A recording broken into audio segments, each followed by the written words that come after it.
Hi friends, ഇന്ന് എനിക്ക് കുറച്ച് ഫിഷ് കിട്ടിയിട്ടുണ്ട്. അത് എൻ്റെ മൂത്ത മകനും രണ്ടാമത്തെ മകനും ആലപ്പുഴയിൽ പോയിട്ട് വന്നപ്പോൾ എൻ്റെ ഹസ്ബൻഡിൻ്റെ ഫ്രണ്ട്സ് കുറച്ച് കൊടുത്ത് അയച്ചതാണ്. അത് കുറച്ചേ ഉള്ളൂ, ബാക്കിയൊക്കെ ഞാൻ അടുത്ത് എൻ്റെ ബന്ധുക്കൾ കൊടുത്തയച്ചിട്ടുണ്ട്. അതിൽ കരിമീനാണിത്. കരിമീന് നല്ലോണം ക്ലീൻ ചെയ്ത് ഫ്രൈ ചെയ്യാൻ കണക്കാക്കി വെച്ചിട്ടുണ്ട്.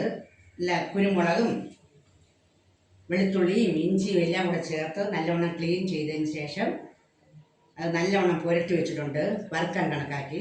പിന്നെ കുറച്ച് കൊഞ്ചുമുണ്ട്. കൊഞ്ചും അതുപോലെയാണ് ക്ലീൻ ചെയ്ത് വറുക്കാൻ വേണ്ടി എല്ലാം കൂട്ടൊക്കെ ചേർത്ത് ഫ്രൈ ചെയ്യാൻ കണക്കാക്കി വെച്ചിട്ടുണ്ട്. ഇനി അടുത്തത് നിങ്ങൾക്ക് ഫ്രൈ ചെയ്യുന്നത് കാണിച്ചു തരാം. അടുത്ത വീഡിയോ ഫ്രൈ ചെയ്യുന്നതായിട്ട് കാണിച്ചു തരാം.